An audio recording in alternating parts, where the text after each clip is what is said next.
Broadcasting from Cincinnati, you're listening to the Ringside Reporter podcast. All the news from the world of boxing right here. Well, I'm talking to you the way I want to talk to you. Now, here's your host, Eric Lorda.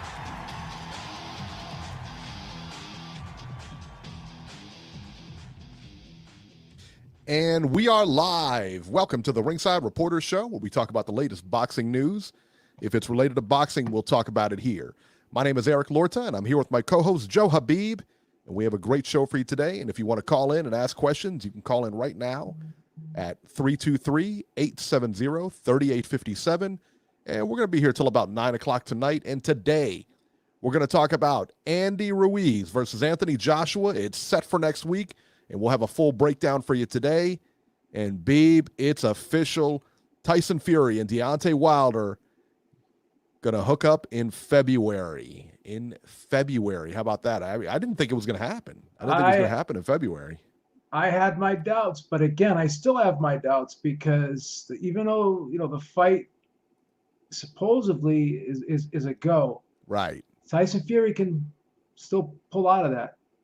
Yeah, he sure can. And it wouldn't be like unheard of for him to do that either, I mean, I don't know. I mean, I guess his eyes healed. I don't know. We'll see, but we'll talk about that a little bit. Even before we came on, we were talking about our Thanksgiving. Hopefully you guys had a great Thanksgiving and everything like that. And so let's get started on the fights here. ESPN Plus. We had some, for a weekend that, let's say, didn't measure up to, I mean, it's a holiday weekend, so it's not going to be huge, but they had a lot of good fights. There were some pretty good fights on there. I mean, not a ton of high-profile fights. Right. It was a pretty quiet weekend in terms of attention. Yes. But as I told you earlier, every fight that I watched, I enjoyed. I thought they were great. It was fights. Good. It's a good weekend, man. I was entertained, and thank God for that ESPN Plus app because I was out like a light last night, and I missed everything. And I woke up this morning, went on the elliptical, did a little recumbent bike, and I was watching all the fights while I was doing my cardio. Really, I mean, you know what? I think that's the best part about it, is that and I listen, man. I think I like everybody else likes to watch sporting events live. It's not the same when you watch it.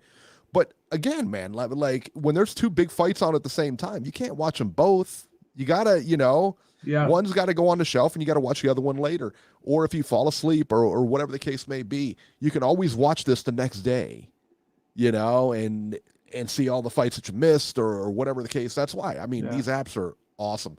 You don't have to worry about setting your DVR. You don't have to worry about your DVR. You know how like ESPN is the worst for this. Too. ESPN is the absolute worst. Oh, when you said the fight's at 8 o'clock and you set the DVR from like 8 to 10 because that's when it says, and sometimes I'll even go a half hour over or an hour over. I go. And it doesn't start till like 2 hours late. I mean, they are ridiculous because they'll start on a different channel and then go back because they got 3 of them or 4 of them or how many ESPNs there are. But that ESPN app, you don't miss a thing. No, you don't miss a thing, man. It's great. It's perfect.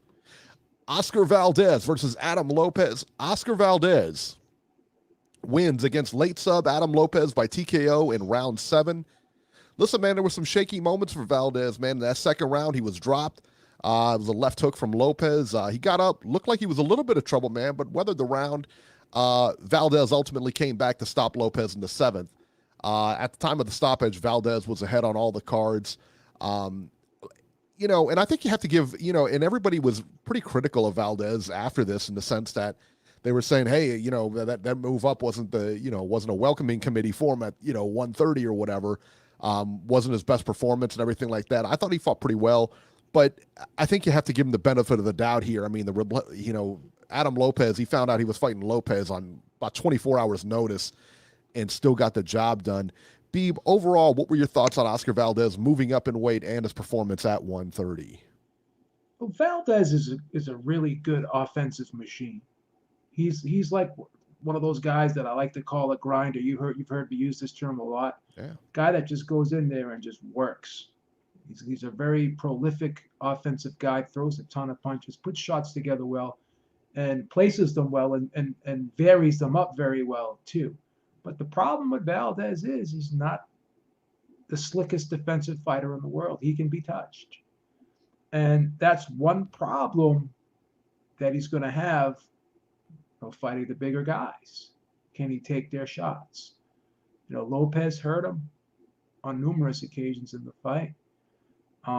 You can argue the stoppage if you want, but one thing that I have to say is when a referee sees a fighter get hit and he sees his head kind of snap, the way Valdez's head snapped, that's kind of an eye opener for a referee. I mean, at first glance, I said, wow, this looks a little bit quick. But like Andre Ward said, I'd rather it be stopped a little bit too soon than a little bit too late. Mm-hmm. And Lopez's head kind of had that jerk, that snap, that brain rattling type of punch that it was. And those are the shots that do damage. So once a referee sees that, or another telltale sign for a referee to stop a fight too is when a fighter goes down and his head slams on the canvas really hard. Yeah. Those two things, referees tend to jump in there when they see those two things happen. Now you can argue with the Tyson Fury situation. He kind of went down on the side and he rolled over on his shoulders, and his head didn't really slam down on the canvas extremely hard, if you think about it. And also, when you go back and watch that, he kind of rode out that right hand a little bit to it. He didn't go into it. He was like backing away from it. Yeah. So, but I'm kind of 50-50 on the stoppage. I could see maybe people saying it was a little bit too soon, but I myself get a little nervous too when I see a guy's head snap like that, because when the guy's head snaps, that means the brainstem is being jarred, from the cerebellum a little bit, and you're kind of detached from your senses, so to speak. That's like similar to a temple shot. Basically, you may have a little bit of faculties, but your body kind of just shuts down on you at that point. That's where all the coordination goes away from you. So his legs could have very well been gone at that time. But Valdez, I thought, rallied in this fight. He dug down deep. He showed a lot of heart, a lot of determination, and a lot of grit. And it was beautiful the way he was going to the body to open up those headshots. And it slowed down Lopez a little bit. So he made a concerted effort to go to the body, because he knew Lopez got off to a fast start, and he had to take some of the wind out of his sails, take some of the steam out of the engine from Lopez. And the quickest way to do that, or the most efficient way to do that, is go to the body, and that's what he did. If you notice, he was going to the body, had Lopez kind of flinching a little bit, going down there like wincing, and and that's when the headshot started opening up. Because once you make a guy kind of go like this, then the headshots open up, and boom, you're ready to, you're open for business, right? So I thought he fought an outstanding fight. I thought he fought an intelligent fight. It was really impressive to see him switch things up and go to plan B in the second half of that fight, or later rounds in that fight. Well, I mean, listen, man, and Lopez wasn't the most accomplished fighter on his record, but you never know this coming in. I mean, records don't tell you a lot. They don't. No. Listen, man, they come in and these guys are ready, and this is like their Super Bowl. I mean, this is an opportunity for them to come in. Hey, I can pull the upset here. But that being said, I think that how much did it affect Valdez to take this fight again on 24 hours notice? This is a big deal, no? Oh, I 100%. I mean, it's not the easiest thing in the world having to adapt to an opponent. And then to adapt to the weight on top of that. Yeah. There's no doubt in my mind that this had an effect on it. Yeah. But again, once he got acclimated to the situation, he responded well and adapted. Yeah. That's what a true fighter does. True warrior does. Valdez is a former world champion, so he knows, what has to be done in extreme situations. So. Yeah, I mean, it was, like I said, man, it was a great effort by Valdez.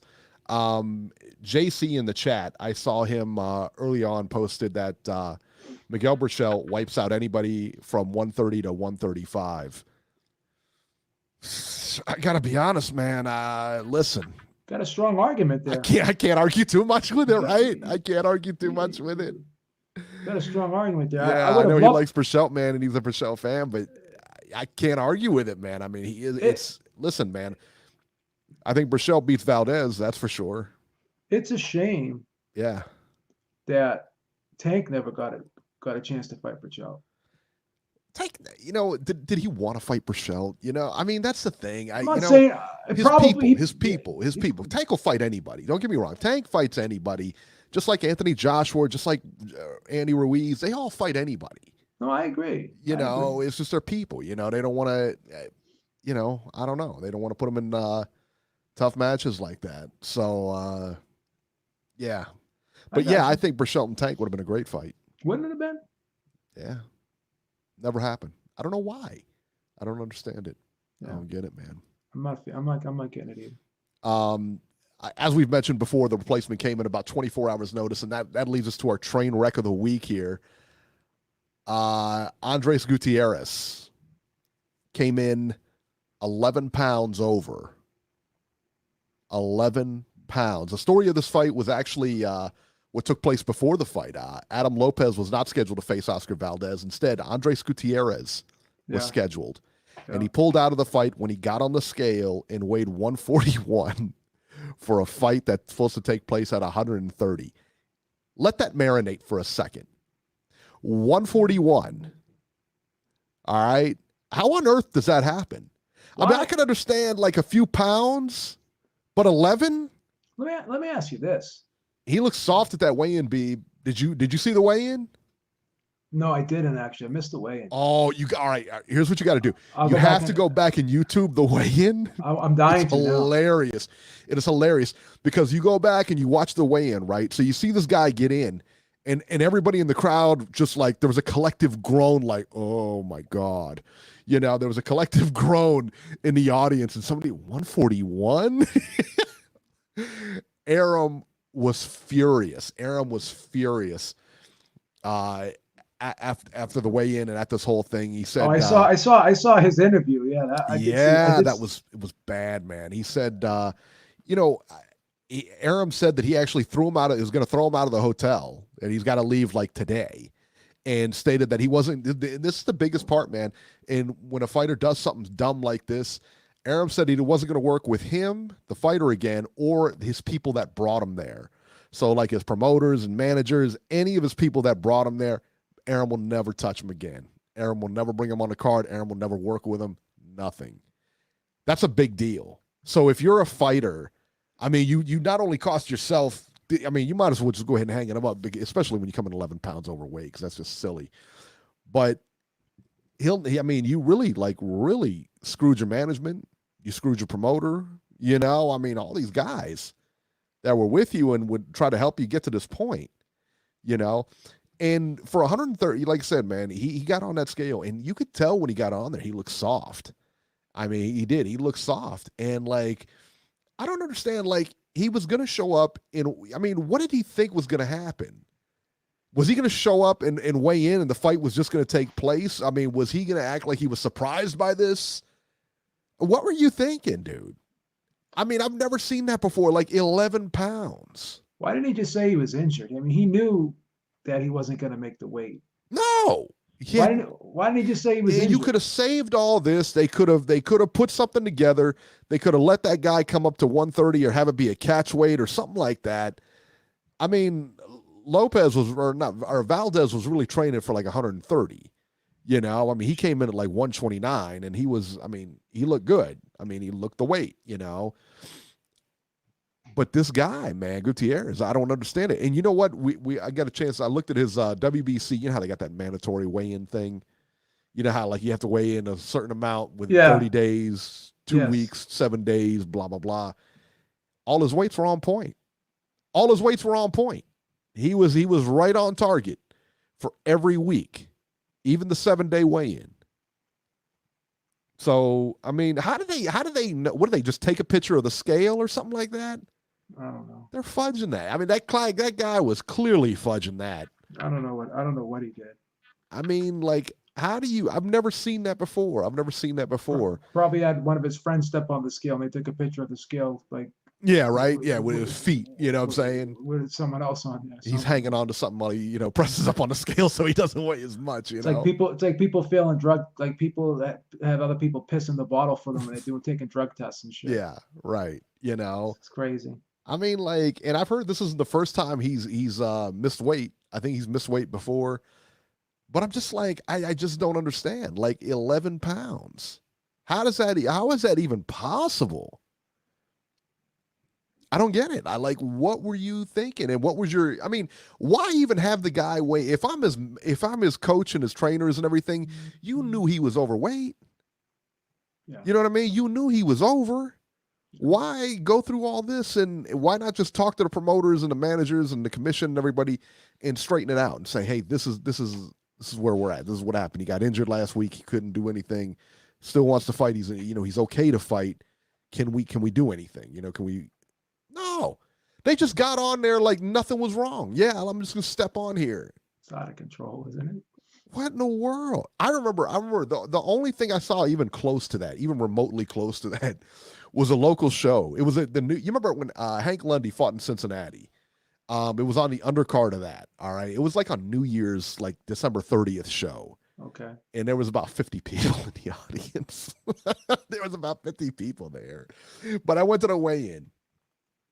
And I actually drove this kid to the weigh-in because we were at the hotels. I was interviewing people at the hotels, and one of the boxers on the undercard, I actually drove him to the weigh-in, right? Because he didn't have any transportation or anything. Sure. And so I drove him up there. He's from Cincinnati, and we were talking and everything like that. And I said, so how's your weight? You're on weight and everything? Oh, yeah, he's fine. Now, I saw him at the hotel. They had a popcorn machine at the hotel, right? So you know how they had like in the lobby, like a popcorn machine, free popcorn or whatever. And this guy went over there and grabbed like a couple handfuls of popcorn. And he was like, man, I'm trying to make weight, but I'm starving, I was like, what the fuck? Right. That was kind of my reaction too. And I was like, all right, well, I was like, maybe I was like, so how's your weight? He's like, oh, my weight's good. My weight. He's like, I can definitely, this will be fine, I said, oh, that's cool, So I'm at the weigh-in, and the thing about a small weigh-in is that you're right by the scale. I mean, so I'm right there, and I'm writing weights down and everything like that. And this kid gets on the scale, and I think the one kid got on the scale. He was at 147. This kid got on the scale, and he was about 153 and a half or something like that. And I said, did you say 143 and a half? And he was like, no, 153. I was like, what? I said, he was 6 pounds over? He was 6 pounds over. Well, how much popcorn did he have? Let's be honest. Yeah, he had like 2 handfuls. All right, that's about. He had 2 handfuls. I saw him drinking water. I was like, what a fuck. And here's the problem with the popcorn. It's sodium. What's sodium do? All that salt. It's just going to retain all that water he's drinking, He couldn't wait. He just couldn't wait until after the weigh-in to do that. And the weigh-in was like a couple hours away. It really, it wasn't like, you know what I mean? It was fucking sakes, man. It was a couple hours away, and so he just had to wait a couple more hours, and he was. Why don't these guys just take some caffeine pills or something that suppresses your appetite? Why not just take? And he had this kid for the other guy, it was like his pro debut. It was like his first fight and everything like that. And for this kid, he, I think it was his second fight maybe. I mean, so he was and he hadn't fought in like a year or 2 years or something like that. So they rounded him. I mean, he was definitely an opponent. You know what I mean? He was definitely brought in because, whatever. But it was just funny, man. When I looked at the guy from the commission, I was like 6 pounds, and he was like, yeah. So I was like, so is the fight off? And he was like, well, not necessarily. He said, we'll talk to the promoters and stuff like that and see if they want to see what they want to do, see if they want to fight and everything like that. And he said, most of the time stuff like this can get worked out. He said, it all depends on what the contracts say and how rigid they are and everything like that. And then what the promoters say afterwards and stuff. And yeah, but it was they were all pretty cool about it, but I was just like, gotta be kidding me. That kid went out there and got knocked out. He went in there and got KO'd, man. I was like, wow. He got KO'd like the second round or something like that. I was like, my goodness, man, it's nuts. But that's the only time I've ever seen something like that. Was on like a little local show. You know what I mean? Yeah. But 11 pounds, man. I don't get that. I don't get that, man. Even if you're not, I mean, even if you get injured, can't you just diet? You know what I mean? I don't know. And I don't know. I don't get it, man. I don't get it. I don't get it either. That was nuts, man. That was a first. Bob Arum, though, was fit to be tied after that. You saw that interview with Arum, man. He was fit to be tied. I'm serious. Like, after the show, go YouTube that weigh-in. The reaction of the crowd is just priceless. It is seriously just probably the funniest thing you'll ever see. Everybody's like, there's nothing funnier than seeing Bob Arum go off. Oh, he was livid. He was livid. Did you hear? He's like, I'm getting him out of the hotel and everything like that. Oh my God, that's awesome. How awesome is that? Seeing Bob Arum go off? He went nuts, man. Yeah, 11 pounds. Yeah, Boxing Freak said it the best. 11 pounds and headlining. Yeah, how about that? You're the headliner, son. It's not even like you were the undercard or anything like that. He was headlining. Your boy was headlining, Beeb. Nuts. Pure craziness. I can't even explain it. Bro. I can't, man. I don't get it. I don't get it. Should have just called. Should have just said he had food poisoning or something, and just didn't even like. Had to drink a bunch of water. Why even put yourself through that embarrassment, bro? You know, I mean, like, what are you doing, man? I don't get it. Like I said, man, for his trainers and everything to go in there, I mean, you guys knew this wasn't like a shock to anybody in his camp. Shouldn't have been. It couldn't have been. It couldn't have been. What's the first thing they do? What is the first thing they do weigh-in day? When you wake up, what's the very first thing they do? You get on the scale. Your weight. You get on the scale first thing in the morning, and then you get on the scale right before you go down and get the weigh-in. Yep. You get on the scale. They knew they weren't going to make weight. Absolutely. They give you like an hour to come back and make weight, like or 2 hours or something. He would have had to take a week. He said, okay, can we just postpone the fight for a week? Give me a couple of weeks to knock this off. Yeah. I mean, Jesus Christ. Jeez. Go eat some of that cabbage soup or whatever. You remember that cabbage soup diet or whatever it was? Oh my God. That's like nuts. It's insane. Seriously, it's insane. 11 pounds, son. Cabbage soup. I mean, you're not like cutting that off. I mean, you're not cutting that off. You're not even, I don't even know that you're cutting that off in a day. I got to go back and watch that. The minute it happened, I got this friggin' message from Chakal on my Facebook. God. I did too. He was nuts. He was like flipping out. He couldn't believe it. No, nobody could, man. It was a crazy thing. It was a crazy thing. I'm like, I don't understand that. Then the other guy didn't want to lose a pound. That was crazy too. Last week. That's nuts. It was at Neri. Neri couldn't. He didn't even get on the scale. He didn't want to lose a pound. Didn't even get on the scale. Go take a freaking diuretic and take a shit and go on the treadmill for like freaking a half hour. You'll lose a fucking pound. I don't get it, man. He must have. My only thing with Neri, man, they got to force him to go up. If I'm his promoter or his manager, I like, look, man, we can't do this again. You got to go up because he's, what is he, 100? What was he, 118 or 119? He was 119, fighting at 118, I believe. Yeah, he didn't want to try to lose the pound. It's not like he's fat. I mean, 119 pounds, he's a jockey. You know what I mean? He had nothing else to give. Could he have lost a pound, you think? I don't know that he could have. Really? I don't know, but I don't know. But I listen. I guess 1 pound to a 119 pound person is a lot different than 1 pound to a guy like me who's 195 pounds, right? Yeah. I mean, that's the thing, man. It's like even at 100, when you're talking about a pound, I mean, couldn't he have gone? I mean, what if he could have gone back there and like thrown up or something? You know how those jockeys do before the races? They call it flipping. They go over there and throw up in that big bin before they race so they can make weight. It's gross. Silly boy. It's insane. Oh my God.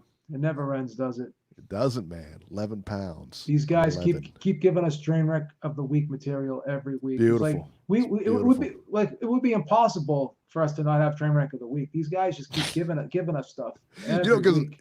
We usually get it from the news. This time, I mean, last couple of weeks, we've been getting it for the fights. These guys weigh in. I'm like, what? We may have to have like train wreck of the hour. That's right, man. We may have to have multiple train wrecks every week now because of all the crazy shit that's been going on lately. I mean, that guy, and I think that's what blows my mind. He was a headliner. Yeah. He was headlining the card. You're carrying the card. And you come in 12 over. I mean, you just cost yourself the career, man. I mean, you really did. I mean, it sounds dramatic and everything, but your career is shot now. You'll never be on this stage ever again. You know, you'll be fighting local shows for $500 somewhere. You ain't never getting back to this level. Yeah. Go back and fight in Tijuana or wherever you're gonna go, but you ain't Yeah. fighting here. Yeah, that's messed up, man. All right, let's talk about the big fight. The co-main here. Carl Frampton versus Tyler McCreary. Carl Frampton wins a unanimous decision over Titletown's own Tyler McCreary by the scores of 100-88 on all cards. McCreary was down in the 6th round and the 9th round due to body shots. Frampton did a really good job going to the body here. McCreary was a taller fighter here, man, but he just couldn't seem to use his reach. And he couldn't keep Frampton on the outside. Frampton fought a really good fight here, looked really good. And I know after the fight they were talking about Jamel Herring, and I know Beeb and I kind of disagree on this, but I think Frampton wins pretty easy. I think Frampton beats him pretty easy.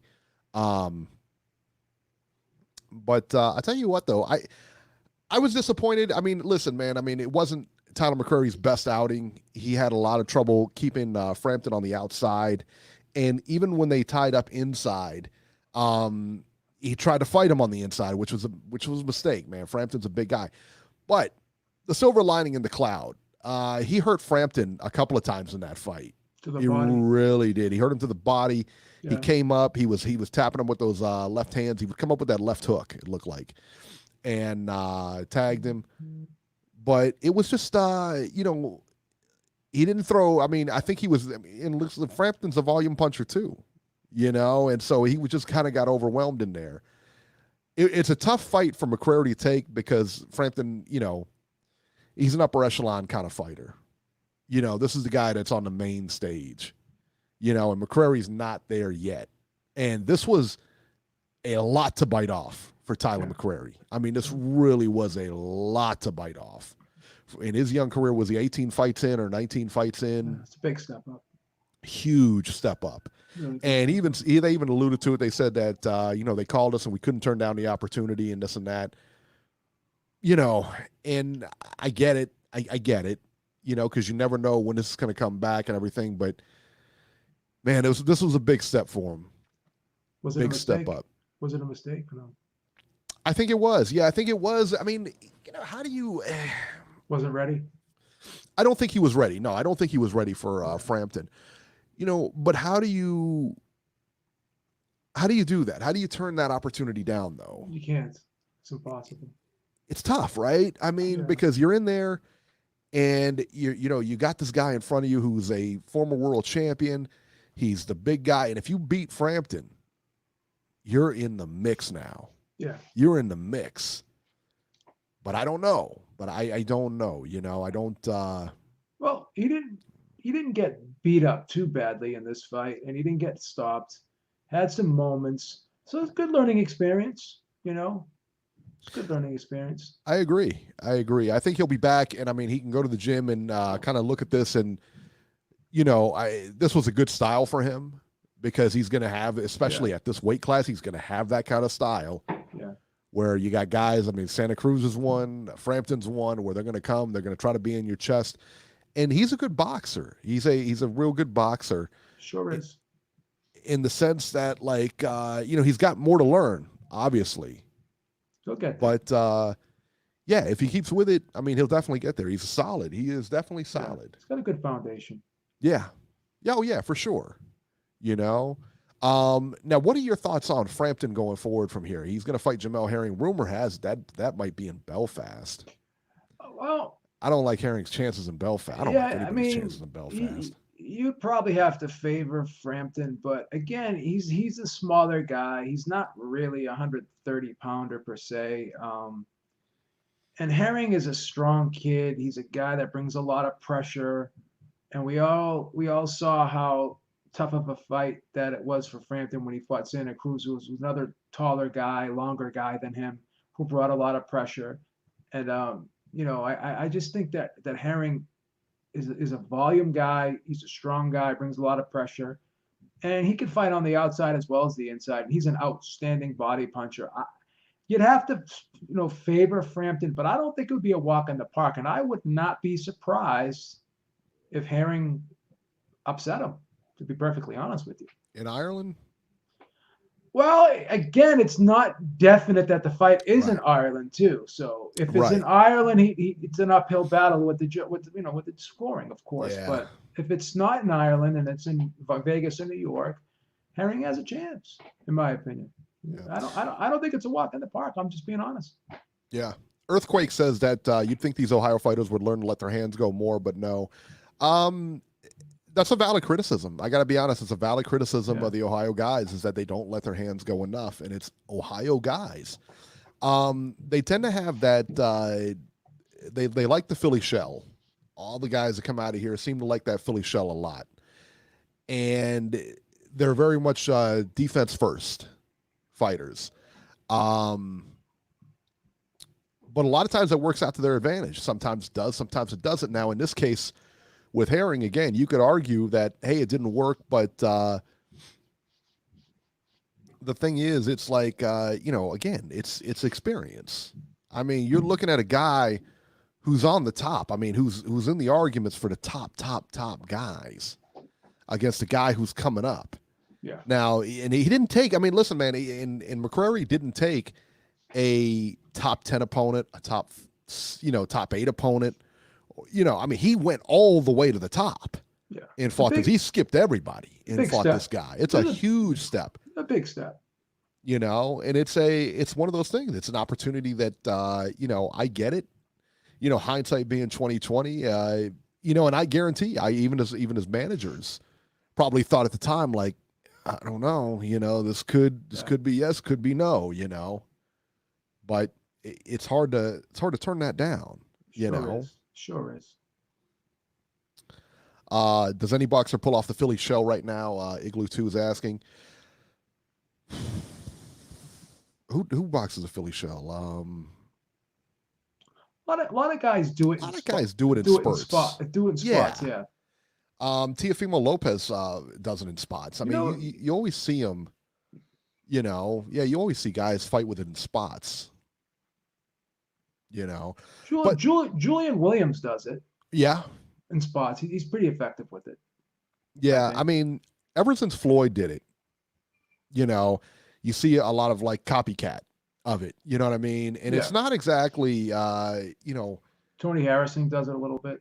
It's not exactly like a, and Mayweather did it. Well, Mayweather really did it in spots too. I mean, when he got up against the ropes, you never really seen him in the Philly shell. He was always got his hands up. He didn't do it against southpaws either. Yeah, so yeah, I mean, it's something that you do in spots. It's not something that you do all the time. It's something you do in spots, because that left hand is down, that right hand is up. When you're on the inside, you can't do it. It's you have to be at distance. Yeah, when you're at range. Right. It has to be at distance or like you said, at that range, at medium range or at distance. Joshua was doing it to some degree against Povetkin, and that's why he's getting hit with all those right hands. He had his lead hand down by his waist. Well, you remember James Toney. James Toney used to be a master at it too. I mean, the guy was so hard to hit. And Floyd Sr. obviously fought that way. It's a tough style, and it's not like a style like if you're not used to it, it's really bothersome. But on the flip side of that coin, if you're not used to fighting a guy like that, it's miserable. You know what I mean? It really is. It can be miserable because he's very hard to hit because he's almost sideways. You know what I mean? If you watch him, he's almost sideways. He's not squared up or anything like that. He's almost sideways. It's hard to get him to the body. You come across to that hook, he's going to hit you with his left.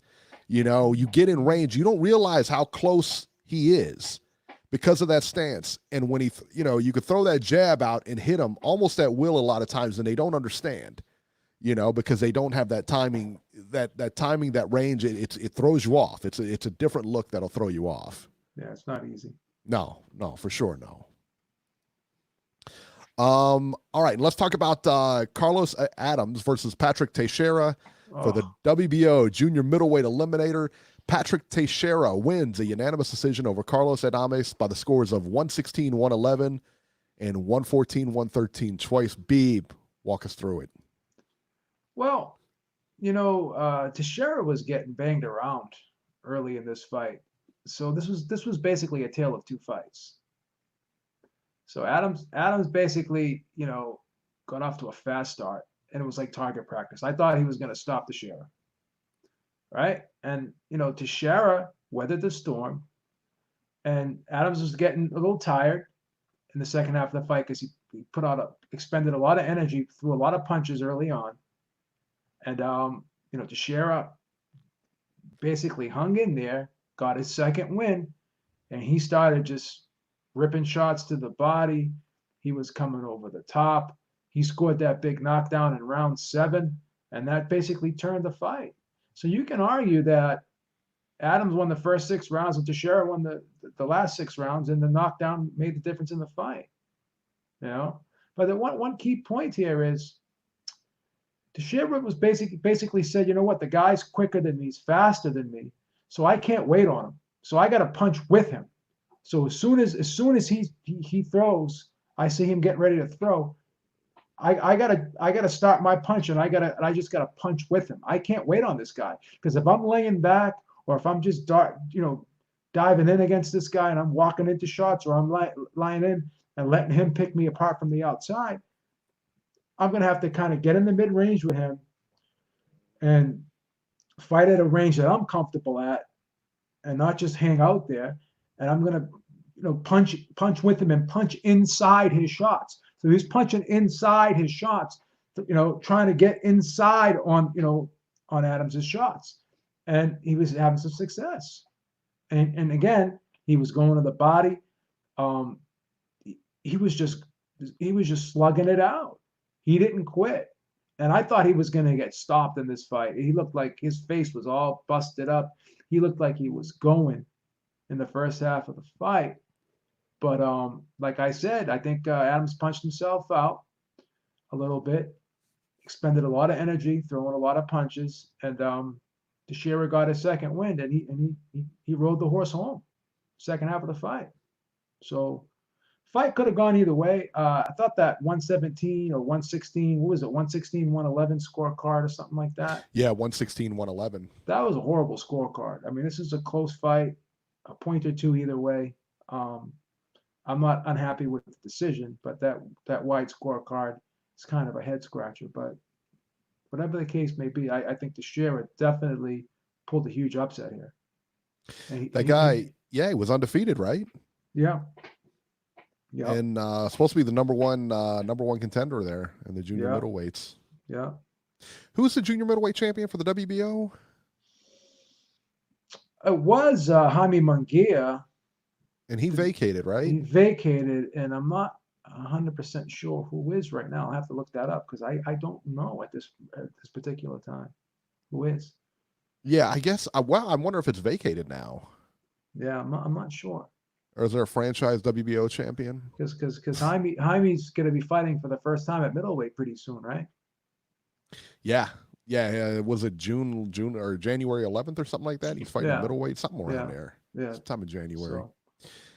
So Munguia moved up. So my guess is that they'll take 2 guys. It's a WBO junior middleweight eliminator.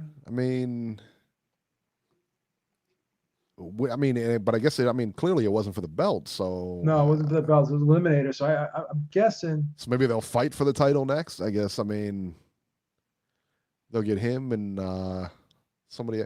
The ranking systems are so off. They really are. Yeah. Let me see if I can find I guess that was for the WBO interim title, that fight. Was it? Yeah.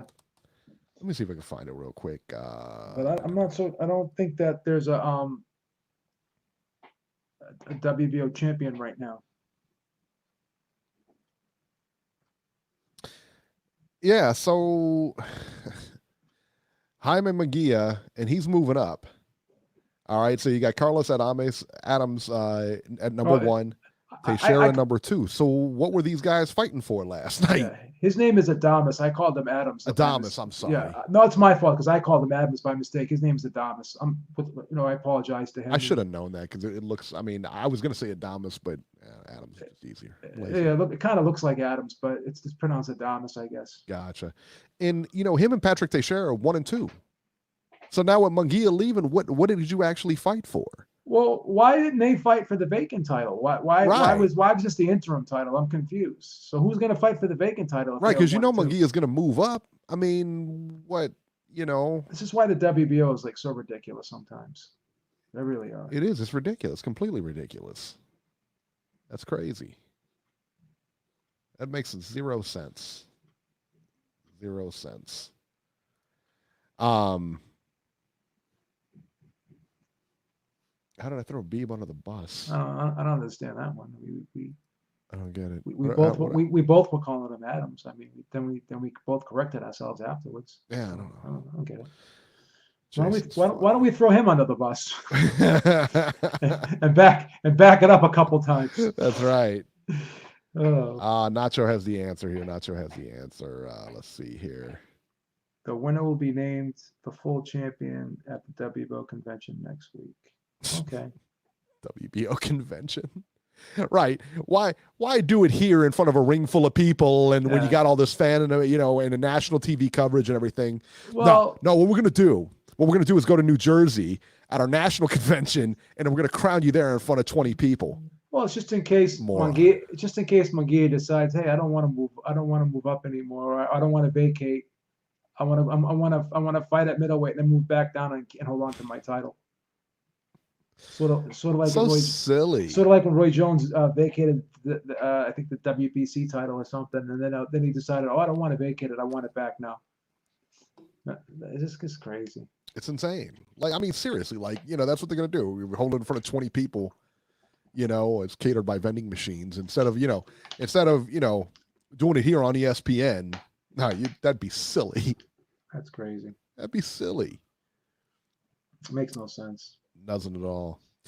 All right, let's talk about ESPN Plus. Zolani Tete versus Jean-Riel Casimero for the WBO bantamweight title. This had to be Beeb, the upset of the weekend, man. Jean-Riel Casimero beat Zolani Tete via TKO in the 3rd round. It was a right hand in the 3rd that got it all started. That right hand that Casimero threw was solid. He pivoted to the side. And caught him flush. I'm thinking it was a temple shot. You guys are saying. I've heard a couple of people say it was a temple. It was hard to see because the camera was out of angle. It was a temple shot. But yeah, right on the temple, man, and just leveled him. If you watch the fight, man, you could see angles that Casimero was using and gave Tete some issues, but nothing like the 3rd round. Tete was down twice in the 3rd, got up, received a flurry from Casimero before the referee stepped in and stopped it. We were talking about this before the show.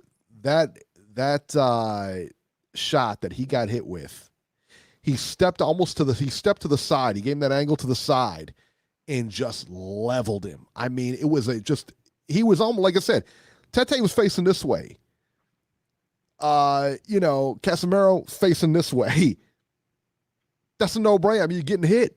You're getting hit every time. I've never seen that done before. Where the guy was directly on the side of him. He caught him cold, boy. He just caught him flush. He went down. Yeah. And you know what? He never recovered. He never did. He never recovered, Beeb. Beeb, we saw this guy. He was falling down. He was. I mean, even when he got up, you could tell he was glazed. He was done. Yeah. You could tell he wasn't getting out of that round. Yeah, and that guy, man, Casimero did a great job. And he's like it's not a journeyman guy, but not the most well-known guy either. No. But there was talk after the fight that Casemiro wants to fight Inoue. Was it Frank Warren said that before the fight? Frank Warren before the fight said that Tete gives Inoue all kinds of issues. He gives Inoue all kinds of problems. I was like, that was before the fight. Let me tell you what's going to happen next. Casemiro is going to waltz that title over to Inoue and drop it at his feet because that fight's happening next. Because if you're Casemiro, that fight's happening next. Would Tete have given him problems, though, you think? Maybe different styles, man. Different styles. And just because he got clubbed in this fight doesn't mean he wasn't. But now that I look at this fight, how about that Nonito Donaire fight with Zolane Tete that was canceled? Yeah. How about that? Yeah. It's a big fight. I mean, Tete was winning the fight, and then he got caught. I mean, I could still see Tete, outboxing him. Yeah, I mean, the thing is, man, like, I can too. I mean, does he beat Inoue? I don't know. Inoue's the cream of the crop now. I mean, you can't really argue it, man. No, that's a tough one for him. You can't argue that anymore. Like before, we could say, well, listen, man, Inoue didn't fight anybody. He had fought 3 ex-champions or whatever the case. Yeah, I got it. But he hadn't fought anybody. They're all past, Can't say that anymore, man. The guy's the real deal. The guy's the real deal, man. I got you. So would Tete have beat him? It's a tough one. I don't know, man. That's a real tough one now. We don't know. Real tough one. But I think I had Tete going to the finals in that bracket. I had Tete in the finals before it started against, and I think I might have Emmanuel Rodriguez on the other side of that. I didn't think Inoue was getting past him. Yeah. But shows you how much I know. That's why I like watching that tournament, man. Anything crazy happens, man. Anything can happen. And the guy at the end is the best fighter. No questions asked, man. He's the best fighter because he earned it. That's it. The fact that he was mauled in that 3rd round, that takes a lot out of you as a fighter. Does he come back? Does he come back stronger? Does he, how does Tete proceed after this, and what's next for Casemiro in your opinion? Tete's got to go back to the drawing board, obviously, and I think they'll probably try to position Casemiro for a fight at Inoue. That's the most logical thing because, again, I'm not 100% sure that Tete would have fought Inoue. So you couldn't even ask for a better setup here. I think Inoue would love to fight Casemiro. And I think that if I'm not mistaken, I think doesn't Pacquiao promote Casemiro? Yeah. Yeah. And Aaron promotes now Inoue. And this fight was on easiest fight to make. This fight was on BT Sport, which is affiliated with ESPN Plus, ESPN, and Warren and Bob do work together. They do business together. Easiest fight to make, man. Easiest pie. It's a no-brainer. Yep. Like you said, it was on BT Sport. Pacquiao promotes him. Yeah. No-brainer. No-brainer. That fight takes place in the U.S. Should take place in Japan. But they're trying to get him some U.S. exposure. Yeah. And they should. They should because he's a star, man. I mean, he really could be a superstar. Top Rank knows what they're doing. Yeah, they do. I was thinking about this today, man. Terrence Crawford fights in a couple weeks. He fights Kavaluskas. Yeah. And, depending on how he looks in that fight, man, you could be looking at the best welterweight in the world. I mean, you really could. Well, the thing is this, and I was thinking about this the other day. How is Spence going to come back from this accident? Did he get hurt? Is there going to be any residual effect from it? Shouldn't be. He didn't get hurt. Lost a couple of teeth. Yeah, but again, it makes me think: does he have a really serious alcohol problem? Listen, man, I don't know. I'm not in his camp or I'm not it. But listen, you know as well as I do, Beeb, if you get in trouble with the law, you get in a car accident, you get in trouble with the law because of something you're doing, because of drinking, because of drugs or whatever, you got a problem. No, he's got a problem, and Got a that's problem, and that's the thing. Like, okay, you say he didn't get hurt, but let's go beyond that now. If he's an alcoholic, that's going to be a problem for him in his boxing career. I mean, if he's Sure. partying, he's ballooning up and waiting between fights. You know, he's got issues that he could possibly get behind the wheel again when he's a little tipsy. These are all problems that down the line can build up and become, take a lot away from him in regards to his boxing career. It could be a big problem. It could all snowball, and then one day just all come to a head and just really throw a monkey wrench in his boxing career. In my opinion, it's something that I'm concerned about if I'm an Errol Spence fan, which I am. So, and Terrence Crawford, they can't keep him out of the gym. No. You know what I mean? I mean, that guy is training constantly. It's a guy that does everything right. And he's champion. And continues to do everything right. Right. And I mean, Errol Spence has got all the talent in the world, but Terrence Crawford. And you know what? And I guarantee this, and you tell me if I'm wrong, but I would be willing to bet that the people around him in camp, you ain't got a problem, man. You don't need, just stop drinking on the weekend. Just stop every other week. Just on the weekends only. Just on this. Guaranteed they're a bunch of yes men. I guarantee it. I don't know it for a fact, but I'd be willing to put some money on it. And we've heard people tell us a lot of times that they've seen him at fights, people that have been covering fights and stuff. Yeah. And they've seen him, and he hasn't looked right. He's been tipsy. He's been out of it a little bit. You've seen videos. I mean, we've seen the videos. I've seen videos when he's like slurring his words and stuff. Sure. You can tell he's a little tipsy, right? So. Yeah. Igloo 2 says, agreed, as a DUI is often a sign of a big underlying problem. Listen, when you get a DUI, very rarely is it your first time driving drunk. No. You know what I mean? I mean, it's very rarely your first time driving under the influence. So, I'm like, come on, man. You've got a problem. If you get to that point where you're getting, arrested or getting your mugshot taken and getting in accidents, listen, man, you're in critical condition, man. It's time to seriously take a look in the mirror, dude. Yeah, he's got some issues. You're a young guy, man. You got your whole career in front of you. I mean, and just on that alone, I think, if we're talking about pound for pound, you got to rank him ahead of Errol Spence. Am I wrong here? I mean, this guy is like, I'll tell you, for me, after that Sean Porter fight, it kind of forced me to take a look at Spence and say, wait a minute, because he should have mopped the floor with Sean Porter. I mean, Sean Porter has a style that plays right into Spence's hands. I scored the fight 116, 111. I had it 8-4 with the knockdown, but I didn't expect it to be as competitive as it was. I'm not gonna lie to you. I didn't expect it. Yeah, I didn't expect it at all. I thought it was going to be a clean walk, man, for sure. All right, let's talk about the upcoming fights here. Let's see here. Is there a fight this week, Beeb? Big fight this weekend, maybe? Huge fight this week. December 5th, you must be talking about this one, in New York on UFC Fight Pass. Oshaki Foster versus Alberto Mercado, 10 rounds, junior lightweights. And the IBF Women's Junior Welterweight title on the line. Ana Laura Esteche versus Mary McGee. I think I'll pass. Did you hear about what's her face? Who's that chick, man? The cute one. The welterweight.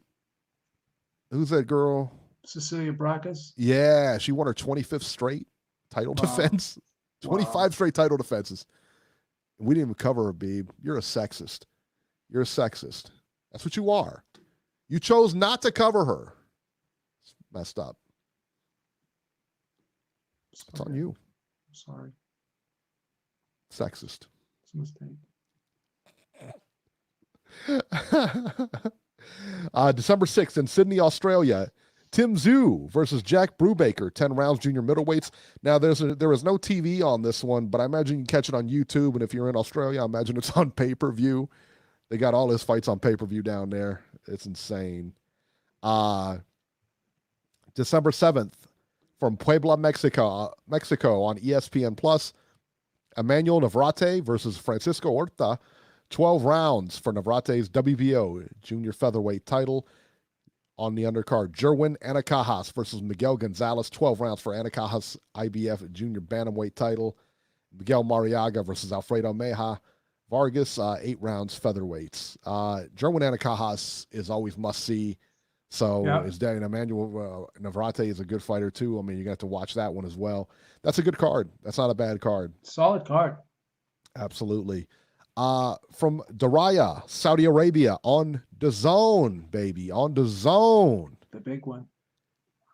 Andy Ruiz Jr. versus Anthony Joshua, number 2, the rematch for Ruiz's IBF, WBO, and WBA heavyweight title. He is the man right now. He's the man. Like it or not, he's the man, son. And we'll talk about this in a few minutes here. Alexander Povetkin versus Michael Hunter, 12 rounds for the WBA heavyweight eliminator. Dillian White versus Marius Wach, 12 rounds heavyweights. Filip Ergovic versus Eric Molina, 12 rounds heavyweights. This is a good, solid card. I'm watching every fight on this card. This is solid, man. Solid card. So, good stuff there. On Showtime on December 7th, Jamal Charlo versus Dennis Hogan, 12 rounds for Charlo's WBC middleweight title. Beeb, this is an interesting fight. Everybody's writing this fight off. This is an interesting fight. I think it's an interesting fight. A lot of people think Hogan beat Munguia. I thought Hogan did beat Munguia. Yeah. This is an interesting fight. I wouldn't bet on Hogan because, you know, I mean, what's the story? You never bet on a guy who gets his reputation from a loss. Remember, like Razor Ruddock and Mike Tyson, everybody thought that Razor Ruddock was the guy, you know, because he went the distance with Mike Tyson. I don't trust it, but I think it's an interesting fight. Co-main there, Chris Eubank Jr. versus Matt Korobov. That's going to be a really good fight. Yeah. 12 rounds for the vacant WBA interim middleweight title. How about he gets a shot at the title after getting blown out, man? Yeah, how about that?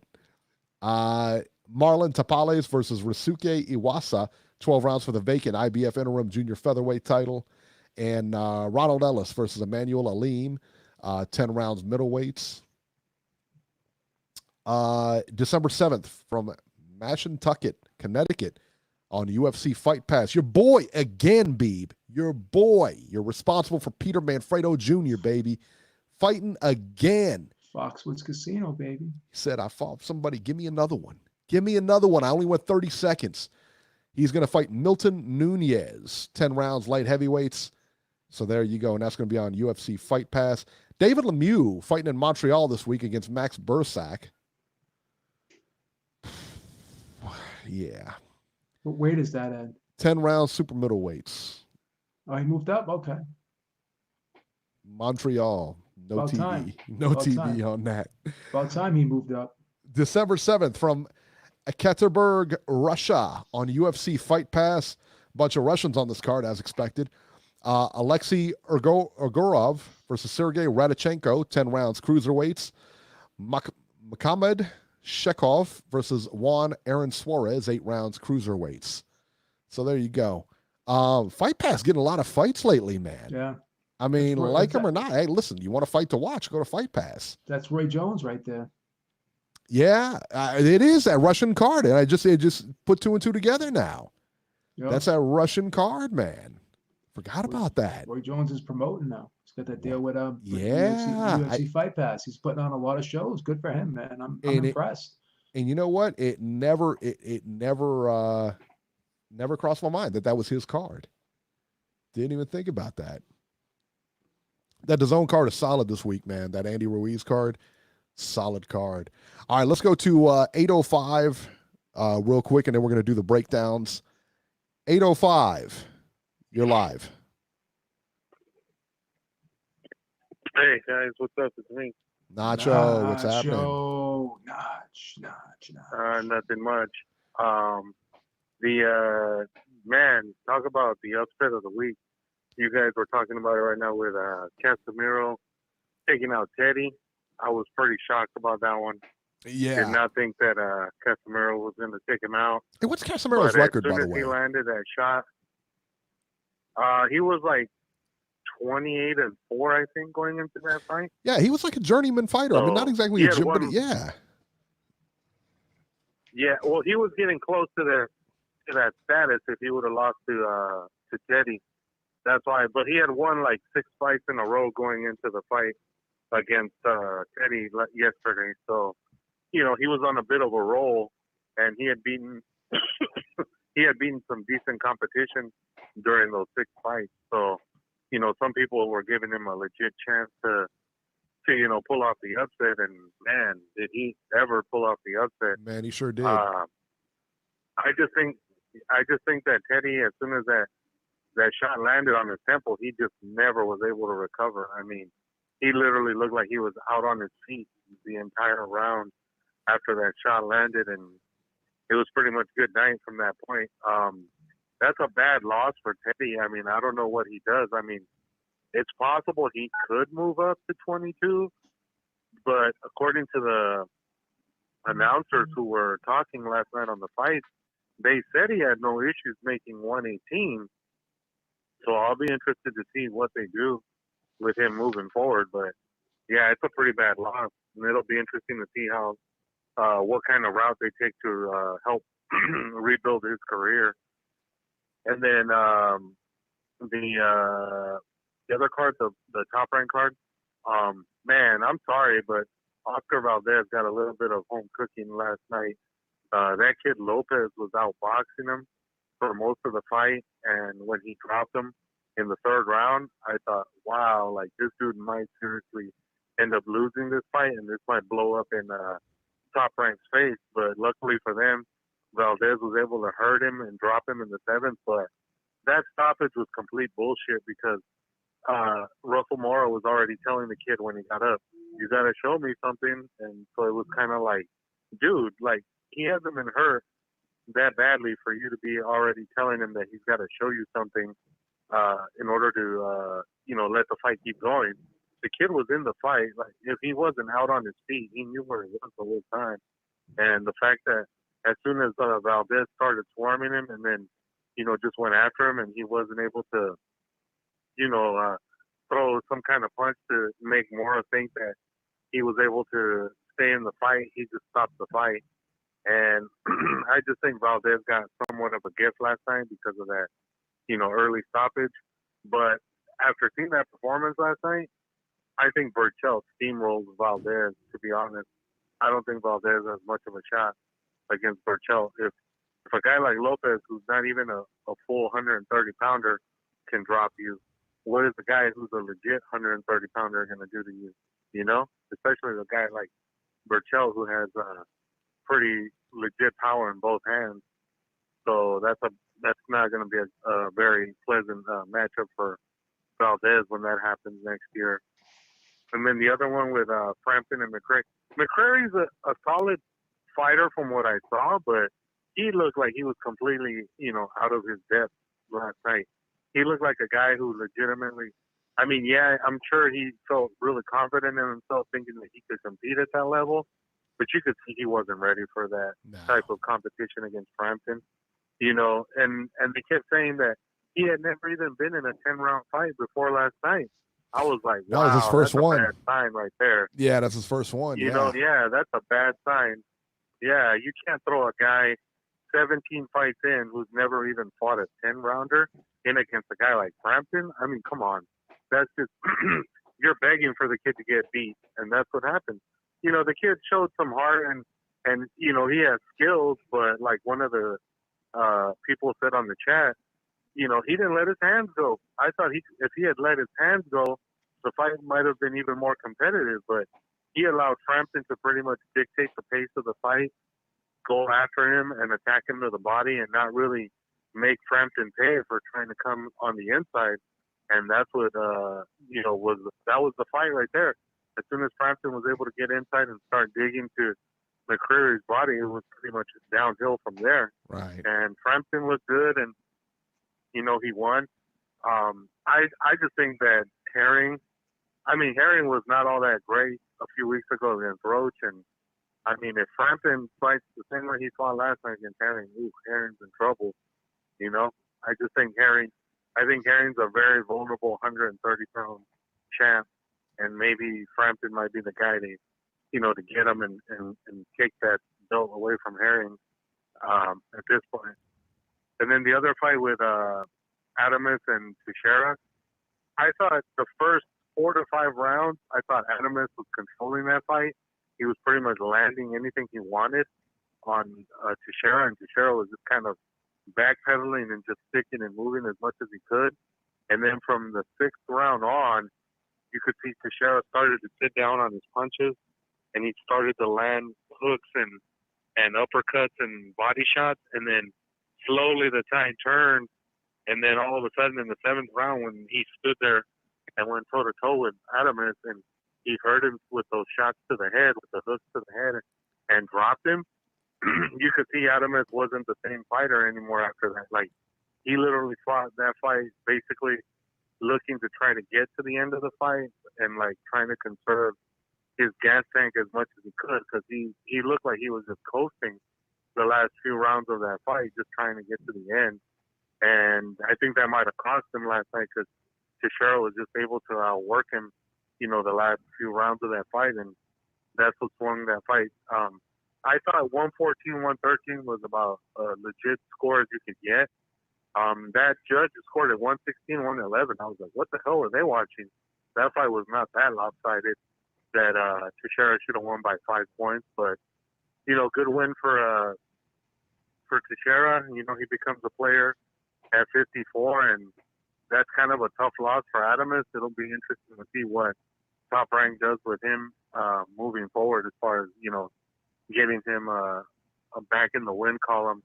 And, yeah, they gave the interim belt to Teixeira last night, and they kept saying all along that the winner was going to be crowned the full champion at the WBO convention in Japan, I guess sometime either this week or next week, they said. So Teixeira was announced as the champ, but yeah, I don't get why they didn't just say he's the full champ at this point.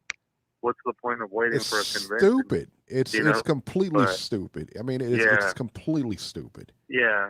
I mean, rather than announcing on national TV and stuff, you're going to announce it next week when nobody gets to hear it, because nobody cares. I mean, quite honestly, let's be realistic about this. Nobody cares about this. Who's the champion on the WBO at this? And absolutely, because these guys, they weren't exactly household names. Nobody cares. But how do you make them a household name? You crown them on TV, stupid. You crown them right there on TV in front of a national audience, not, in Japan, at some sushi house or whatever. I mean, come on, man. That's silly. Yeah. That's silly. All right, Nacho, before we let you go, man, give me your prediction. AJ or Ruiz? Who you got?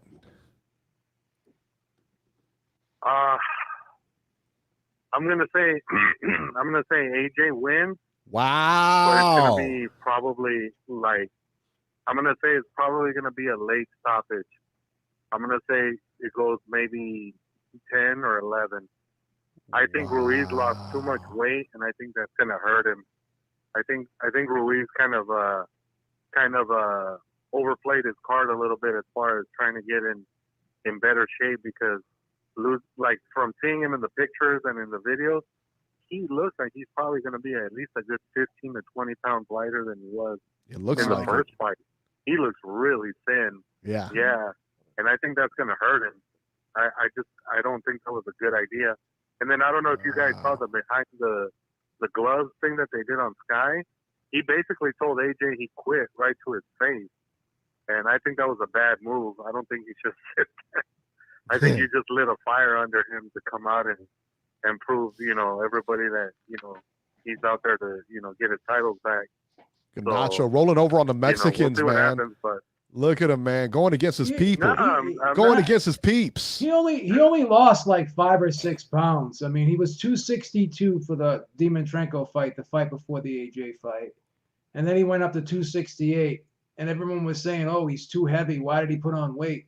He's only going to be like 262, 261 pounds for the rematch. So he's basically going to be fighting at the weight he fought Dimitrenko at. So it's not like I'll be curious. I'll be curious to see. You think so, Beeb? Yeah, he doesn't look. AJ's the one that. AJ's the one like he looks like he lost about 10 or 12 pounds. He Ruiz looks a just lot different, definitely man. looks a lot Every picture I've slimmer. seen of Ruiz, he looks a lot different. Look at AJ's face. It looks like sunken in. Like Ruiz looks like he's about 5 or 6 pounds lighter. He doesn't look that much smaller to me. I don't know. How can you tell when he's like 270? Like, how can you tell he's only lost 5 pounds? You know what I'm saying? I mean, 5 pounds on 270, you ain't gonna be able to tell that. When you start noticing weight difference on somebody that big, it's like 10, 15 pounds. But that picture they showed on Twitter, he didn't look that much thinner to me. Beeb said it was photoshopped. It was airbrushed. He took a picture with Michael Hunter in sparring. I know, but he does not look that much bigger than Michael Hunter. I mean, I'm sorry, he doesn't look 260 next to Michael Hunter. No. He looks like he's maybe about 240, 245. No, Nacho. We'll see, man. We'll see. I don't know how much weight he's lost, man. Nacho, he looks good. He doesn't look no 260, Beeb. I guarantee you he will not be below. 260, Beeb. I guarantee you. I'd be shocked if he weighed 260. I'll bet you $20 right now that he does not weigh in. He does not weigh in under 260. I don't know. Okay, I'll take that bet. Wow, we got a bet. I'll PayPal it to you. I'll take that bet. I think he's going to be under 260. No way. No way. So, yeah, I think he is. All right, guys. I'm sure you guys got other callers. I'll call in next week. All right, Nacho. I love Nacho, even when I disagree. He breaks them down, man. He breaks them down. I still love him, even when I disagree with him. All right, real quickly before we get to the breakdown here, let's go to Buffalo. I think it's 716. I believe this is Buffalo. 716, you're live. Upstate. Or maybe you're not. I don't know. 716, going once. Going twice. All right, 716. 716, you broke my heart. There we go. All right, let's go to 760 real quick then. 760, you're live. Hey, what's going on, fellas? This is Brian. Brian, what's happening? You knew he was calling this week. B-Dog, what's happening? He's a B-Dog. Oh, yeah. What's up with you? Hey, Eric, man, my bad last week. I was rambling on about Wilder, and I think you hung up in my face. I didn't hang up on purpose if that was the case. But no, wasn't he going in and out, Beeb? Yeah. I think he was going in and out. He was going you were going in and out. You had a bad connection, bro. Yeah. But still, I think Eric hung up on you anyways. Oh, how dare you? You know how he is, man. You know how he is when he wants to go through that switchboard. You know how impatient he gets. Yeah, I was like, man, I guess I was talking about Wilder too much, and he just he couldn't deal with it. I couldn't deal with it, man. I couldn't deal with it, man. I was like, you gotta go, man. He's an AJ. Wilder hater. Hey, but hey, who you guys got? I'm confused, man. I don't know who I got going to Ruiz. win this fight. I know who I want to win. I got Ruiz. You got Ruiz? By knockout tonight. I'm taking AJ. Knockout. I got AJ. I got on Nacho for going against some Mexicans. I do the same thing.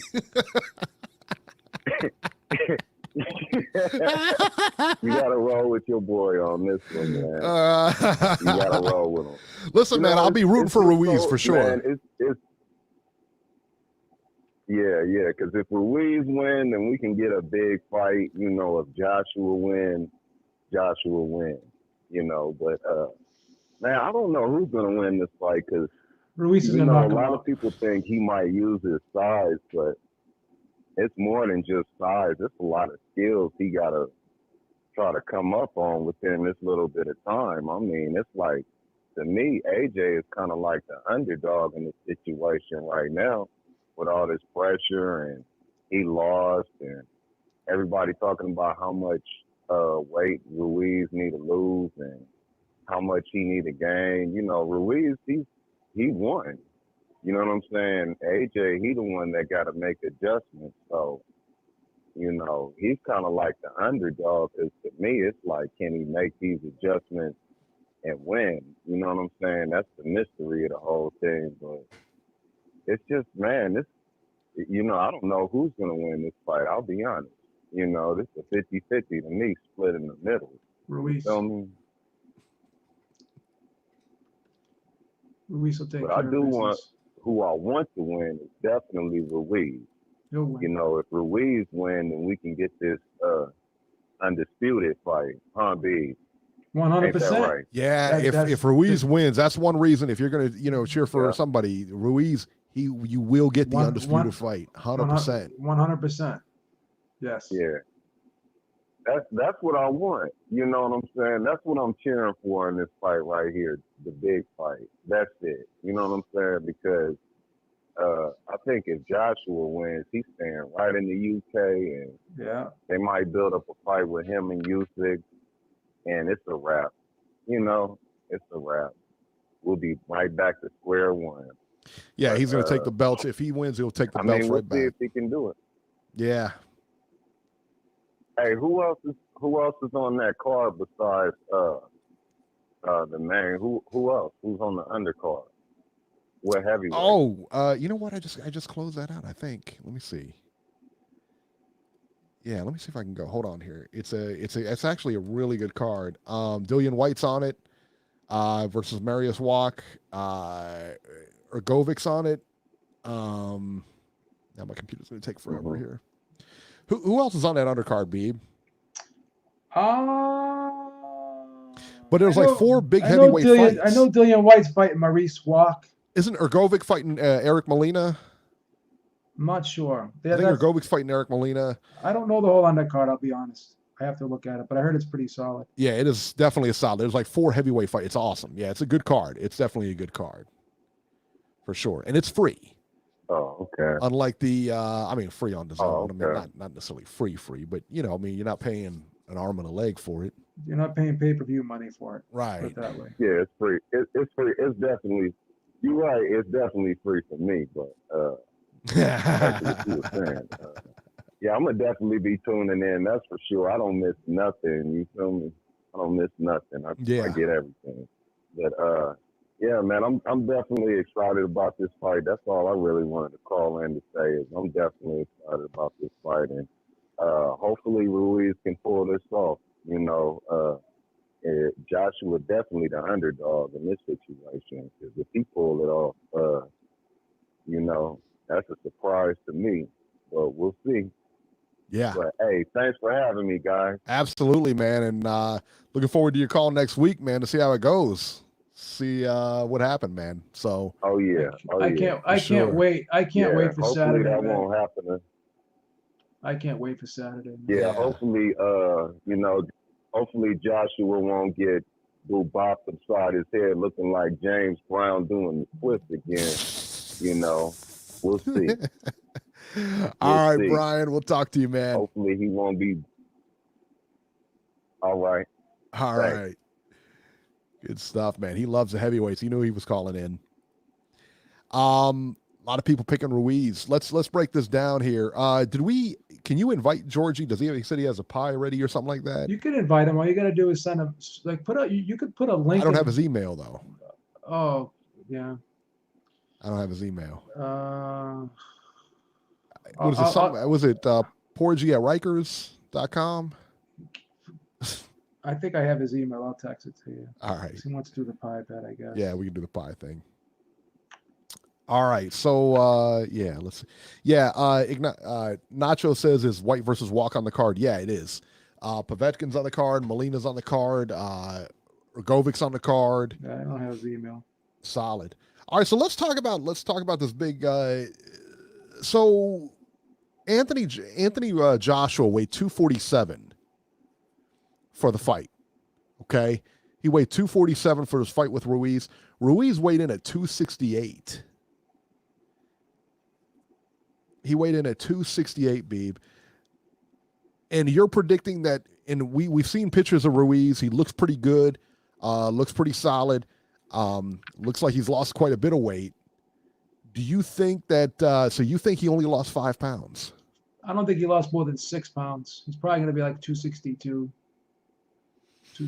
Maybe 260-ish, 261, 262. I think he's definitely in the 250s. I'll bet money he's not. It doesn't Really? look it. It doesn't look it. Wow. Doesn't look it. His body looks the same. It does not look that much different. Really? You don't think so? No, it has not. It does not. Be fat shaming him, man. What's wrong with you? I don't think I don't think he lost more than 6 pounds, bro. It's cold-blooded. So how do you see this fight? I think that AJ wins this fight. How? I think that I'll tell you how. I think he outboxes him. I think he can outbox him. I think he's gonna go on the outside. And remember, man, AJ was doing pretty well in the 3rd round. He clipped him. I thought he was gonna get rid of him. I had the first 2. Didn't we have the first 2 rounds split? Something like that, yeah. And then AJ did clip him. AJ clipped him in that 3rd round. Yeah. Got him hurt, and then went wilder on him. He went crazy, and he got caught. And I don't think he ever recovered from that shot. Who's the better boxer though? Who has more skills? No brainer. Andy Ruiz. He's better. He's a better fighter. He's got more amateur experience. He's the more schooled boxer. When has Joshua ever outboxed anyone from the outside? Name one time. Never. Yeah. Never done it. Even in the Parker fight, he tried to, and he was losing the first half of the fight, kind of, and then he had to switch back to the old AJ, and he had to take it to him. And Joshua's a mid-range guy. He's not Muhammad Ali. He's not Vladimir Klitschko. He's not going to jab and grab you. He's not going to dance around the ring. He's not faster than Ruiz. Ruiz has much faster hands. Ruiz is a much better boxer. Ruiz is much better inside fighter. The only thing that Joshua had in his favor was his size, his strength, and his physicality, and that wasn't enough in the first fight. So how's he gonna all of a sudden be somebody in this fight that he never was? He did get clipped in the first fight. Fight from going wild in the first fight. Now I could argue that he clips Ruiz and he puts him down, and that if he doesn't go crazy, maybe he ends that fight. He didn't go crazy though, because Ruiz got up, then he hit him with another gigantic right hand that knocked Povetkin out when he fought him, and Ruiz just came back. Like, Joshua didn't really make any mistakes. It wasn't what Joshua did wrong. It was what Ruiz did right. No, I disagree with that. I think that that first knockdown, when he knocks Ruiz down, Ruiz gets up. Now, I agree for the whole fight, different story.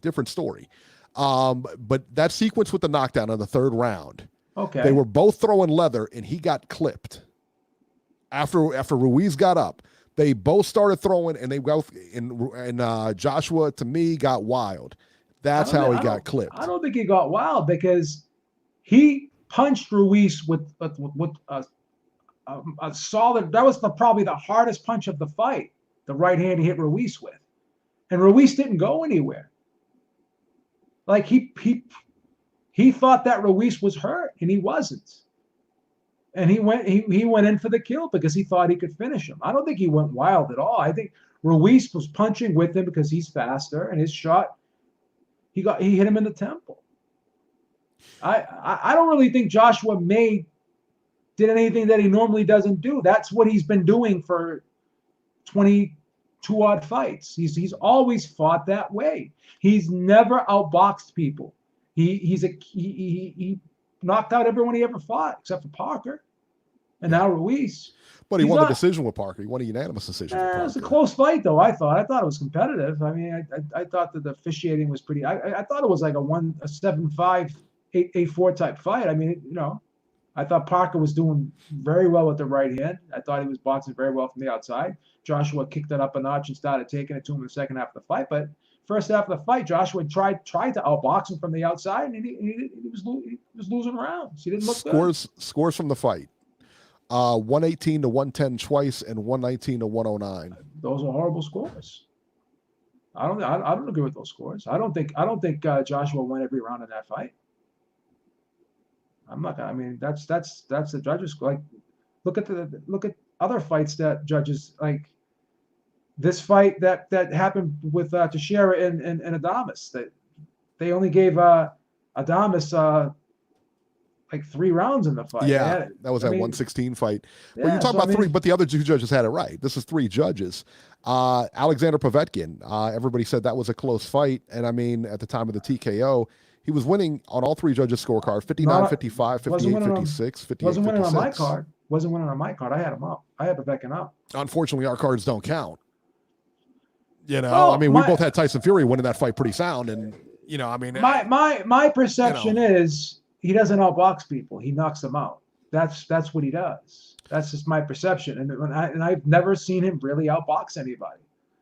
Really, I mean, I thought, like I said, man, I thought Povetkin, Parker, Takam, the Klitschko fight was, to me, the Klitschko fight was the closest. I had him up in the fight. I thought he was winning, and you know, he knocks people out. But you're talking like this isn't like a Wilder thing. He sets punches up. And not that Wilder doesn't set punches up, but I think he's better at setting punches up. But he's not a guy that fights well from the outside. He's a mid-range guy. Every time he's knocked people out, what has he done it with? A mid-range hook or a mid-range uppercut. He's not a guy that, and when he fights on the outside, because he holds his left hand so low and because he throws such a lazy jab and because he just pushes it out there, that's when he's the most vulnerable. He gets caught with right hands. The Takam fight, he had to move the fight in. He was fighting Takam on the inside. He didn't box Takam from the outside. He had to switch things up against Parker in the second half of the fight. He didn't box him from the outside. He started going inside on him. Started going in the mid-range area because Parker was doing well from the outside. Let's see. What did we have? Do you have your scores handy? What did we have with the AJ Ruiz that first fight? I'm curious to see how we had the third round. Joshua Povetkin. How did I have Joshua Povetkin here? I had score it. I had Povetkin up by a point or two at the time of the stoppage. I think he hurt Joshua. He hit Joshua with a lot of good solid right hands in that fight. He was hurt. He hurt him. I thought Ruiz Joshua. Here we go. I had Ruiz. Yeah, you're right. I had Ruiz winning all the rounds. I would only give Joshua the fourth round. I mean, and that was after the knockdown. So round three, I guess it would have been a 9-8 round, or would have been a 10-8. No, I don't know, because that was a knockdown round because they both went down, right? They both went down. So it's a 10-point 10-point must. So it was 10-8, right? So it's 10-8. Yeah, that's what I had. So I had, like I said, man, round three at a 10-8. But yeah, I had Ruiz winning those rounds. Could you argue the first two? I mean, could you argue the first two were close? Yeah. Maybe. I mean, does Joshua have a good jab? I think it's a decent jab. I don't think it's a great jab. I don't think it's more of a range finder than a jab. Exactly. So it's not like a Klitschko jab. You're not going to impale anybody with Joshua's jab. You could argue that Wilder. You could argue that Wilder has a better jab than Joshua. Now, does he have a better hook? No. Does he have a better uppercut? No. You can argue Wilder has a better jab than Joshua. He uses it better. It enables him. About that one, man. You know what? We talked about this too. We talked about like Wilder has a great jab. He didn't use it the other night. I mean, that's how he scored the knockout. But you know what? I mean, his jab, he has such without a great that jab, though. Without that jab, he doesn't score the knockout. He could have made that Ortiz fight easy if he had that great of a jab. But he never makes fights easy because that's what he does. He doesn't. When has a Wilder fight ever really been easy? They said like Evander Holyfield. He's never cruised through a round in his life. You know, I mean, that's the thing. You could argue, in my opinion, that Wilder has a better jab because he uses it more effectively than Joshua does. How many times does Wilder get countered over his jab? Very rarely. I think that overall, I mean, I don't think you can say that Wilder's a better boxer than AJ. No, he's not. No way. I'm not saying that, but I think Ruiz is.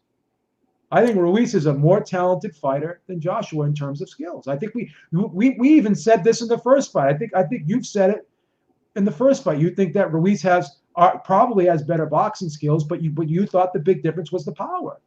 You didn't think he was. And now that we know that he could stand up to the power, and now that Joshua's not going to use the power as much, and now he's going to try to be the boxer, he's actually said, I'm going to move more in this fight. When has Joshua ever danced around the ring and turned into Muhammad Ali in a fight? No, he's not going to, and I don't believe that. I don't believe he's going to do that. That's why he lost weight, though. That's the plan. He wants to move more. That's what he said. Whether he does it or not, that's another thing. But him losing weight, why would he lose weight? Let me ask you a question. I mean, how much, let's talk about it, because we thought it could be competitive in the first fight. Neither one of us picked Ruiz. I thought Ruiz was going to get destroyed. Right, I did too. No question. I thought it was going to be a one-sided whitewash. Because I didn't think he could stand up to the power. I already knew he was a better boxer. I thought the difference would be the power and the strength and the size. Yeah. But now that I know that that's not the difference now. He took Joshua's best shots. He got up from the knockdown and got hit with a right hand that was harder than the punch that knocked him down with. Here's my thing. And he stood up to it and he withstood it. So if Joshua has knocked everyone out with those same punches and couldn't knock Ruiz out with those same punches, what's going to change in this fight? That's the problem. If he couldn't knock him out with those shots, and Ruiz dominated that first fight, and now Joshua says I have to do an entirely different thing, and he even said, this was a quote during the gloves are off, I've been screaming at my team. I've been screaming at my team for 2 years that if I keep fighting like this, I'm going to lose.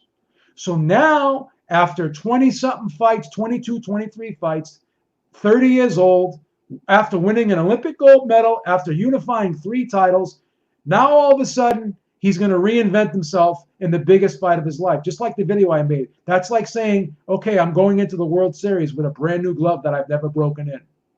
Is this the time to change everything from top to bottom? No. And I tell you what, I don't think that's the case. That's the thing. I don't think that's the case. I mean, they say a lot of stuff. I mean, honestly, they say a lot of stuff in those. Do you think that he fights a lot less aggressively this time than he did in the first fight because he got knocked out, because he was concussed? You think that there's going to be any residual of? You don't think there's going to be any residual? No, what I'm saying is, I don't think he fights the same way. Oh, okay. I don't know. I don't think Joshua fights the same way. Okay. But you know what concerns me is that, let me ask you this. Sure. Would you have taken Buster Douglas in a rematch against Tyson? Yes, I would have. I would have too. And did we take, I mean, again, man, this is all hypothetics, but I took I thought Buster Douglas was going to beat Evander Holyfield. I didn't. Until I saw him on the scales. Yeah, I didn't. And you got to wonder, again, this is a guy who's thrust into here. So sometimes we talked about this too, sometimes you become a better fighter, a better champion, and a better guy, with the belts, with the titles. And sometimes you don't. And sometimes you just come back as But so I don't know. He was out of shape when he fought Joshua the first time. He came in 6 pounds heavier than his previous fight. But was he though out of shape because he had just fought? Doesn't matter because after he fought, he took a break. Yeah. In between fights, he wasn't really training. See, this is the thing. He wasn't training all the way through. He stopped training and he started eating and he started going back into rest mode in between fight mode, and he put on weight. And he had 5. Joshua was in camp already training. He never left. Like Ruiz wasn't even at his best. Okay, he was out of shape. Now he's coming in with a full camp. He's going to be in better shape. I think Ruiz is going to be better, and I think Joshua is going to be worse. Joshua has got, ever since that Klitschko fight, Joshua has shown some decline. And he even admitted himself that there was decline in him because he felt as though the way things were going, he was going to lose. So he admitted to the public that he was declining 2 years ago. Which is interesting because, and by the way, Georgia, I did send you that link. So check your email. What's interesting is that, because I saw that gloves are off too. And the fact that he said, he admits that and everything. When they talked about him changing trainers, he said, no, never. He said, I never even thought about it because I'm a loyal guy. And,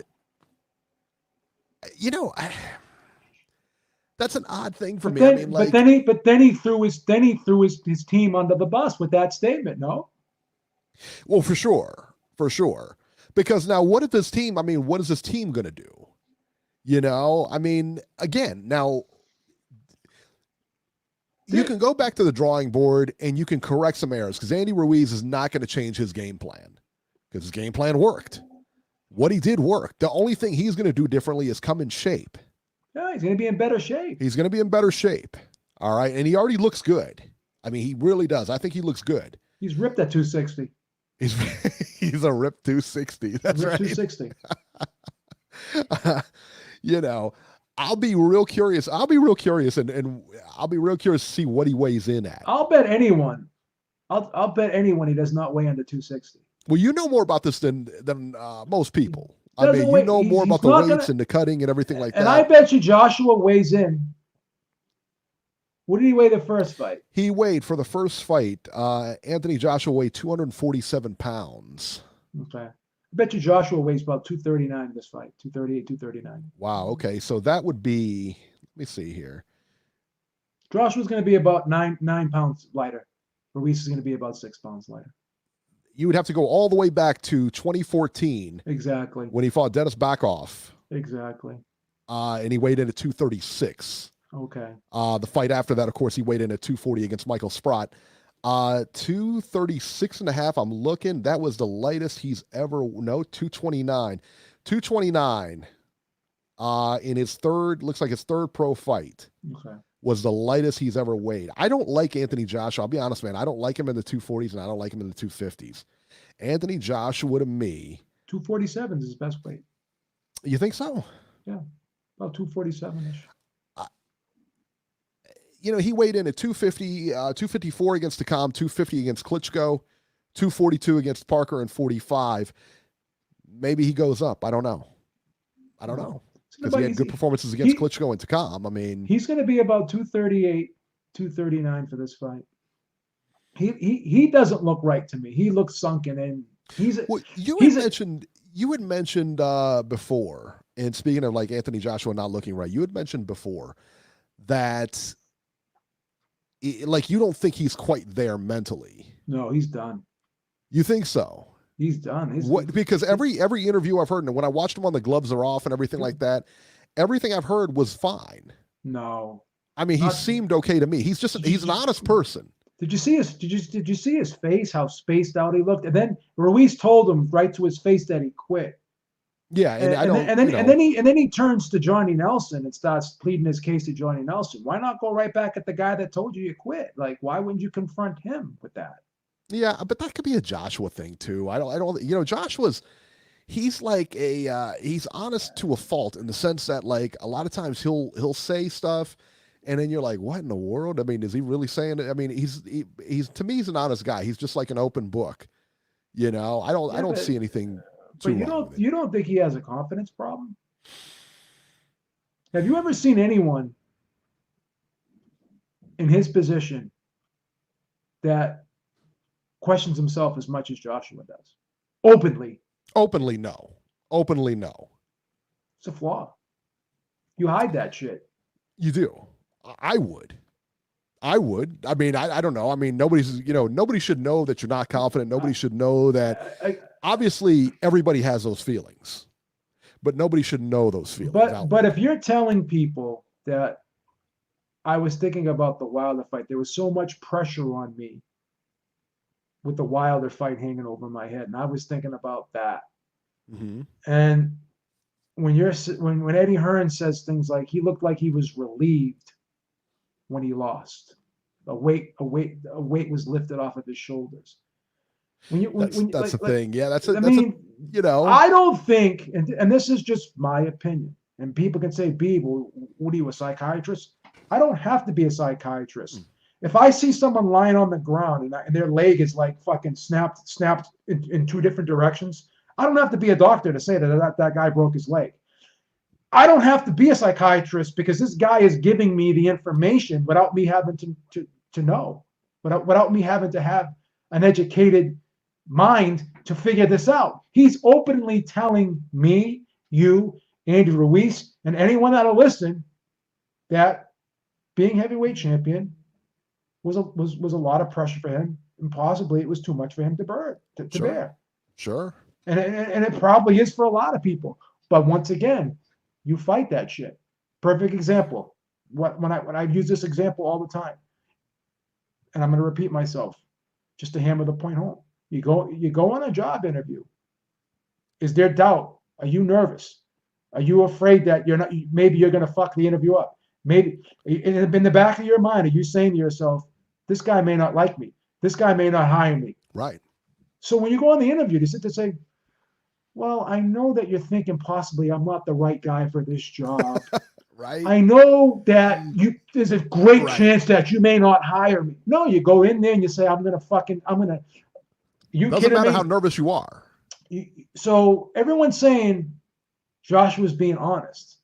Okay, so he's honest. So he's being honest, right? So he's openly telling us that he lacks confidence. Right. He's openly telling us for 2 years that he contemplated losing. He's openly telling us that he wasn't happy with the way he was fighting for 2 years, and he saw something that was wrong. We're not digging for this information. We're not paraphrasing. We're not coming to our own conclusions here. He is openly telling us that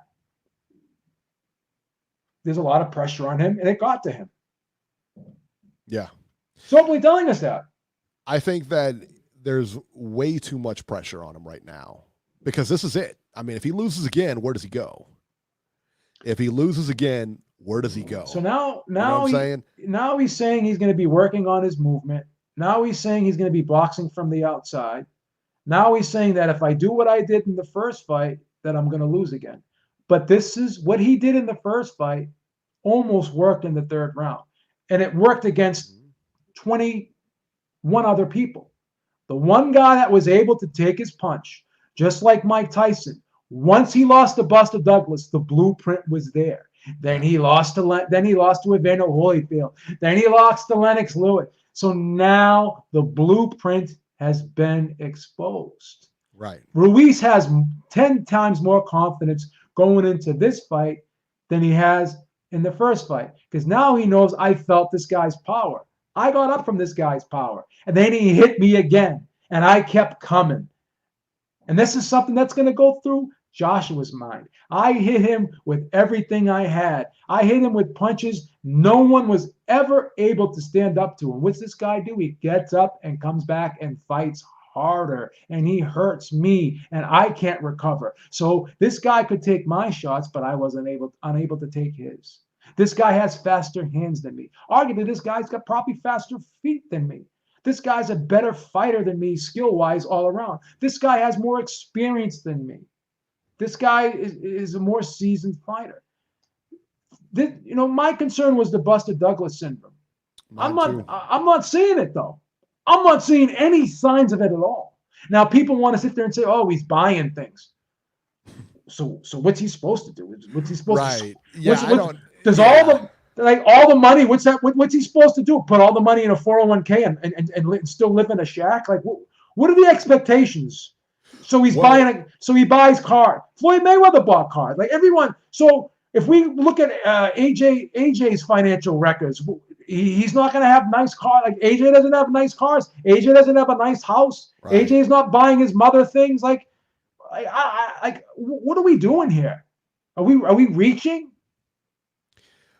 Well, the thing is with remember Buster Douglas and didn't he compare himself like at that fight week when they were at a press conference? He was just saying how he was relaxing and this and that and like compared himself to the Cleavers or something like that. I don't know what it was, but it was like something that made people say, what? Andy Ruiz still seems hungry to me. And when you listen to him in interviews, he seems hungry. But to me, so does AJ. I don't think there's going to be. No, let me ask you this: Do you think there was anything to the rumor that he had a nervous breakdown there before he came out? I think there might have been. I think there might have been, man. Listen. Yeah. This is not personal. I have a lot of respect for AJ. I like AJ. I do too. I don't. But I'm going to be perfectly honest with you. There's some anxiety issues going on. Yeah. And until he gets those addressed, he's got some psychological problems. I'm just being honest. He's a talented guy. He's a gifted guy, but he has a little bit of he has something similar to Fury, but not quite like what Fury had. Fury had depression. Right. What you know what Joshua has? He's got anxiety. Yeah. He's got anxiety issues. Like you could see him. Like I'm watching him, and he just looked like he was out of it. I'm just being honest. Mm-hmm. He didn't look right to me when the gloves are off. See, he didn't look. I mean, and listening to his answers and stuff, and like I watched it later, but I listened to it first. And when I listened to it, all the answers sounded fine. I mean, it didn't seem, it didn't seem, Johnny Nelson says this to him. He goes, "Are you gonna, you fought this man, and you know that what you did didn't work. What are you gonna do differently? Do you realize you feel as though you have to do something differently in the rematch?" And then he goes and he goes off and says that what he says, that thing about, I've been screaming like Johnny knows. A proper answer to that question is, I'm gonna sharpen things up a little bit, and I'm gonna make some adjustments for the rematch. Right. But then this is a guy that's crying.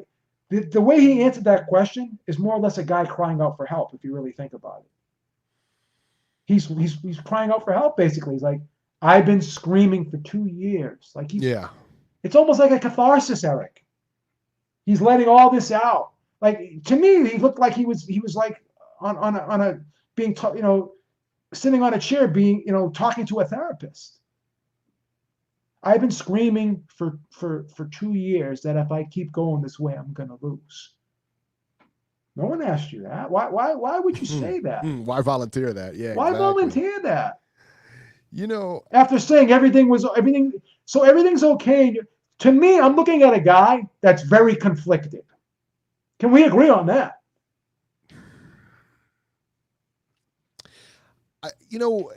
I think we're looking at a guy who has a lot of pressure on him. And I think it was heaped on his shoulders at a very young, when he was very young. And he was rushed. Very rushed. He was rushed into this position. The opportunity came. I mean, the opportunity came with Charles. What was it? What was the guy's name? Charles Martin. Charles Martin. But you saw what happened with Mike Tyson, because he was the youngest heavyweight champion of all time. And what happened? It was too much to bear. And too what much. happened? It's and a what lot happened? Of pressure. And what happened? Buster Douglas happened. Evander Holyfield happened. Right. Lennox Lewis.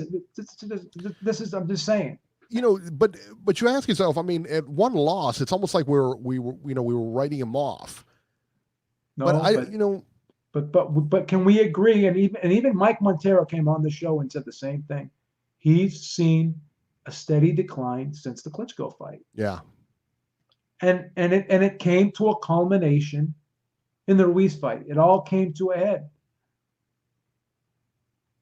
So. Yeah. The guy was getting hit more and more each fight, particularly with the right hand.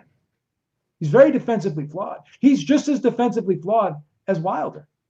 I'm being honest. Now, he's a better offensive fighter all around.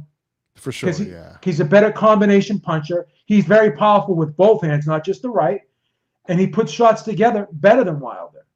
Without question, he's a better all-around offensive fighter than Wilder. But to me, I would argue he's more defensively flawed than Wilder. You know why? Because Wilder is quicker on his feet and moves well at times from the perimeter. Mm-hmm. So I would argue that Wilder's a better defensive fighter than him.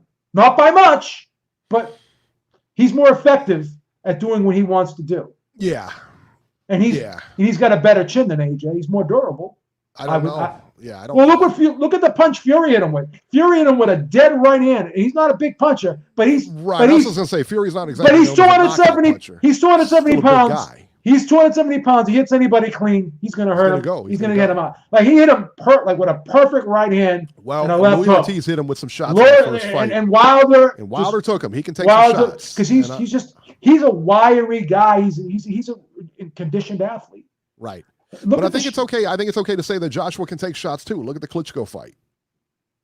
Yeah. He can take some shots. I mean, the Povetkin fight, he can take some shots. That's true. And in the Ruiz fight, I mean, I think he said it best when he said, everybody, he was saying he quit. If he quit, he didn't get up 3 times. He didn't quit. Listen, he was hurt. When your body doesn't respond to what you want it to do, then there's nothing else you can do. Your body, Body takes it from here. You're in a compromised state. Like what Mike Tyson said during that what was that documentary called that they had? I forget what it's called. They did a documentary about the first fight or something, something night or something. Legendary Nights. Something, yeah, legend on HBO. But, no. This was a thing that it was a thing they did on DAZN. Oh, okay. Yeah, I'm not sure. What was the name of that? I forget what it was. But Mike Tyson said his mind was there, but his body was all fucked up because he got hit in the temple. His body couldn't do. And then people say, "Oh, he turned his back." He only turned his back so he could he tried to stabilize himself on the ropes. Right. Tried to get his balance back. Like I don't think he quit. Yeah. I don't think he quit at all. I just think his body shut down. He was concussed.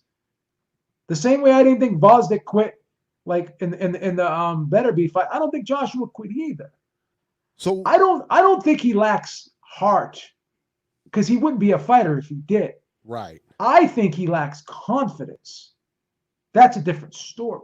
Yeah. That's just my opinion. You're welcome to disagree. I just see it. This is just how I see it. So what's your final take on this fight? Who wins? And I think Ruiz stops him in 9 rounds. I'm taking the over. You're taking the over. Okay. Mm-hmm. Ruiz stops him in 9 rounds. I think it goes to a decision. I think AJ wins. Okay. I think that AJ is going to try to outbox him this time, and I think AJ can win rounds. I mean, I do. I think he can win rounds, and I'm curious. But again, this is not like a fight I would bet on. No. Put it that way. I wouldn't put any money on this fight. And we're going to bring Georgie on here in a minute, but I wouldn't put any money on this fight at all because it's too much unknown. How is Ruiz going to act after getting the title? You know what I mean? I just don't know. How's Joshua going to act after his first loss? I could see Ruiz coming in better. I can't see Joshua. This is who he is. But you know what? In all fairness, though, let's look at the Lennox Lewis. Remember the Lennox Lewis Hasim Rockman fight? Lennox Lewis is a better boxer. Lennox Lewis, Oliver McCall. Lennox Lewis is a better boxer. Everybody wrote Lewis off after those two losses. No, I knew he would win the rematches. You know what I mean? Everybody wrote him off. You know, I think he would win the rematches. But Lennox Lewis is an all around. He's an all around better boxer. No question. No question. Joshua, and I'm not trying to diminish Joshua's skills. But, Joshua's got when he's in that mid-range and he's putting those short hooks and uppercuts together and the right hand, he's great in that mid-range. But from the outside, that's when he starts getting tagged. He's very vulnerable from the outside. And on the inside, he's not that good. It's not that he's a mid-range guy. Yeah. Ruiz is going to go inside on him, and he's not going to give him that mid-range this time. I think that's what makes the fight exciting, though. Is that there are so many questions. You know what I mean? There are so many questions. I mean, I'm not confident either way. I'm not confident that Joshua's going to win. I'm not confident Ruiz is going to win. I'm pretty confident Ruiz is going to win. You're always confident. No, you know why? What are the odds on this? What are the odds on this, by the way? Joshua's a slight favorite. It's like 2-1. 2-1? Wow. Do you think that Saudi Arabia plays any part in this? Yeah, I think it's better for Ruiz. Really, in Saudi Arabia? Why? Yeah, because Joshua's never won outside of the UK. All his victories. Ruiz proved he can perform away from home, and this is the neutral. I thought Ruiz beat Joseph Parker in New Zealand. I thought he beat him. So Ruiz was out of shape. Was like 270-ish in that fight. He was like in his worst condition. He had a shit training camp for that fight, and Ruiz has done wonders with little. Now he has a lot. Now he's got a lot. Now he's got a lot to work with. So now, how much better can he be? Yeah, I don't know. Now he's got a great trainer that he responds to very well. Okay, he's got it. Everything is going in the right direction for Ruiz, not for Joshua. Not for Joshua. He's he openly told you that things weren't going good, and he was questioning himself, and he was contemplating losing for 2 years. Threw his training camp, he threw his training team under the bus. Threw it right under the bus. And then go back and watch the clips of when they were showing the fight and the dialogue. And then Joshua sits there and says, "Well, what punches do I need to throw? What punches is he going to throw at me?" And then Rob McCracken says to him, "Well, he's going to throw the left and the right." What the fuck does that mean? And then he tries to cover up. Then he tries to cover it up and goes, oh, he's gonna throw the left and the right straight. Ruiz doesn't throw straight punches. What the fuck are you talking about? Ruiz he's going to throw the left or the right. He's going to throw one of them. Yeah. He said he's going to throw the left. He said he's going to throw the left and the right. That's crack training right there, son. He was unraveling in that training in the corner there too. Oh, look at the fucking this guy. Look at the kisser on this son of a bitch. My goodness. Hey, don't hate. You and that ghetto fucking internet. Come on. I know, seriously. You better take it when you can. He's like that commercial. Listen. This is for Eric. So much weight he lost. He's so skinny. Look how skinny he is. He looks good. He looks like Ruiz. Baby, calling you AJ. Eddie, get it over with. Eddie. Get it over with before the internet dies. Before the internet freezes up on you. Get it over with before the internet freezes up on you. All right, this one is for Eric, and I got Beeb right afterwards. All right? All right, let's see it. Oh, that's nasty. That's so nasty. I want a Boston all down the hood of his shirt and everything. That's gross. That's so fucking gross. I hope he takes a shower after this. He's going straight to bed, son. It's lights out. Yo, I'm coming right back. Let me clean so I can do. Oh, this is nasty. Look at the. I told you, get it done before the internet freezes up on you. Look at this. Good Lord. Look at this ghetto. Coming right back. All right. Hold on. Thank you, Igloo. He says Porgy's in the house. Oh, this is gross. I'm getting sick. Let's look at this right now. This internet sucks, man. What is he on dial-up? What is he doing? What the fuck is he on, man? I miss Ray Donovan because of this guy. You miss Ray Donovan.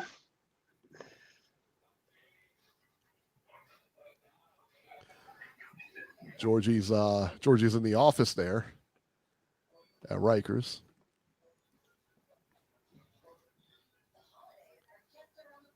What are we waiting on?